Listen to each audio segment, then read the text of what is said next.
মিনার থেকে যুক্ত হচ্ছেন সহকর্মী সৈকত সাদেক। সৈকত, কালো পতাকা মিছিলের কি খবর রয়েছে আপনার কাছে এই মুহূর্তে? তানিয়া, যে কালো পতাকা মিছিল হওয়ার কথা ছিল সেটা কিন্তু কেন্দ্রীয় শহীদ মিনার থেকে কদম ফোয়ারা জাতীয় ঈদগাহ পর্যন্ত গিয়েছেন এবং সেখানে তারা অবস্থান কর্মসূচি পালন করেছেন।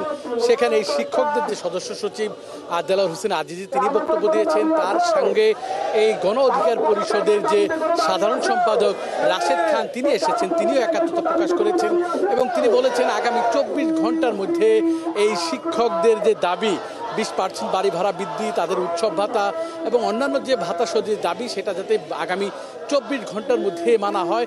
যদি এই দাবি না মানার পরও যদি এই শিক্ষকরা যদি আবার প্রধান উপদেষ্টার কার্যালয়ের দিকে বা সচিবালয়ের দিকে যান, তখনও তারা এই গণ অধিকার পরিষদ একত্রতা প্রকাশ করবেন। এর পাশাপাশি তারা বলছেন যতদিন পর্যন্ত এই আন্দোলন চলবে ততদিন পর্যন্ত তারা এই কর্মসূচির সঙ্গে একাত্মতা প্রকাশ করবে। আমরা অনেক শিক্ষক আছে, তাদের মুখে যদি একটু শুনি।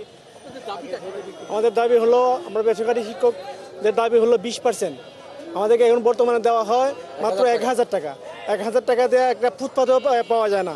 অতএব আমাদের দাবি হলো 20% দিতে হবে এবং আমাদের চিকিৎসা ভাতা হলো 1500 টাকা।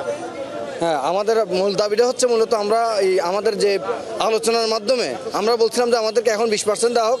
20%-এর মধ্যে আমাদের আজিজ স্যার প্রস্তাব করেছেন যে এই মুহূর্তে যেহেতু অর্থনৈতিক সংকট আছে তা আমাদের 10% দেওয়া, কিন্তু আমাদের প্রজ্ঞাপনে 20% উল্লেখ থাকতে হবে। এটাই ছিল আমাদের দাবি এবং 1500 টাকা হচ্ছে আমাদের চিকিৎসা ভাতা। এটাই আমাদের এখন। কতদিন তার আপনারা আন্দোলন করবেন?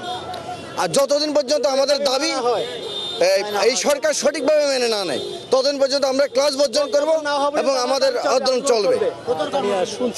তানিয়া শুনছিলেন তারা বলছিল যেহেতু তারা এই কালো পতাকা মিছিলটি কদম ফোয়ারা পর্যন্ত যাওয়ার পর আবার শহীদ মিনারে যাচ্ছেন, তারা বলছেন তাদের এই কর্মসূচি যতক্ষণ পর্যন্ত তাদের দাবি দেওয়া আদায় না হবে ততক্ষণ পর্যন্ত তারা কেন্দ্রীয় শহীদ মিনারে অবস্থান করবেন।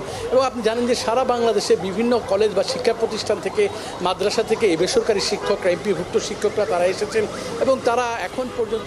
ধন্যবাদ সৈকত সাদেক। নিশ্চয়ই ফিরবো আমরা পরবর্তীতে আবারও আপনার কাছে। দর্শক, সহকর্মী সৈকত সাদেক ছিলেন আমাদের সাথে এতক্ষণ।